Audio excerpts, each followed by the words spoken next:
Bonjour à tous.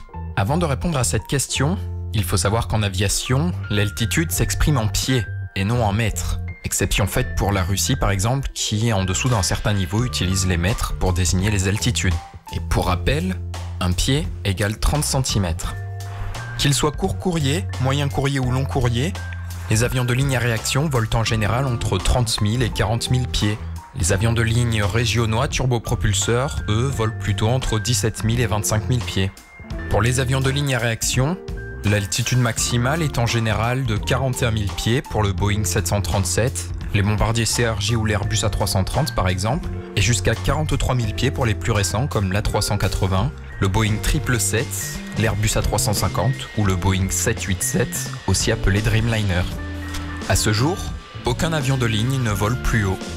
L'exception est faite en revanche pour les jets privés à long rayon d'action qui peuvent eux monter bien plus haut que les avions de ligne. C'est par exemple le cas du Cessna Citation X, du Gulfstream G650, des bombardiers Global ou encore le Dassault Falcon 7X qui eux peuvent monter jusqu'à 51 000 pieds, soit 15 500 mètres. L'altitude des avions s'exprimera en niveau de vol. Et un niveau de vol s'exprime par l'altitude en pieds moins les deux dernières unités. Par exemple, l'altitude de 35 000 pieds s'exprimera à niveau 350, ou dans le jargon FL 350 pour Flight Level. Il y a plusieurs règles concernant l'altitude des avions. La principale est appelée règle semi-circulaire. Elle veut qu'en France, un avion volant sur une route vers le sud ait un niveau de vol impair, et qu'un avion volant sur une route vers le nord ait un niveau de vol pair. Une façon simple de le retenir est de se dire que le mot nord est composé de 4 lettres, soit un chiffre pair, et le mot sud est composé de 3 lettres, soit un chiffre impair. En Europe de l'Ouest, la majorité des routes aériennes sont en configuration nord-sud, mais en Europe de l'Est ou aux États-Unis et dans d'autres régions dans le monde, ces routes peuvent être en configuration est-ouest. Il est à noter qu'à partir du niveau 410, l'espacement vertical entre tous les niveaux passe à 2000 pieds.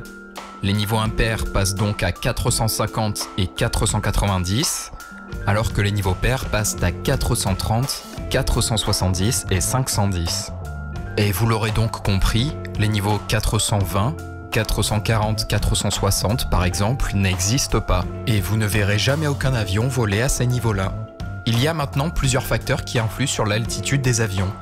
Par exemple, la distance. Il est évident qu'un avion qui doit faire 20 minutes de vol n'aura aucun intérêt à monter à 37 000 pieds car il n'aura pas le temps d'arriver à cette altitude qu'il devra déjà descendre. Il en est de même pour les avions très lourds de type long courrier comme un A380 par exemple.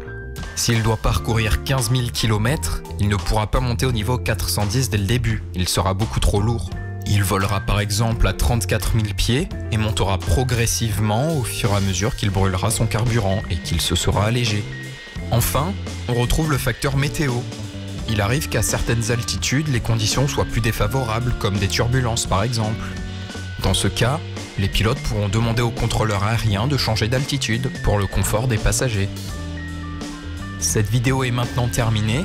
Si vous le souhaitez, vous pouvez retrouver ce sujet version écrite sur notre site internet, dont le lien est dans la description, et n'hésitez pas à laisser vos idées de vidéos dans les commentaires. Salut!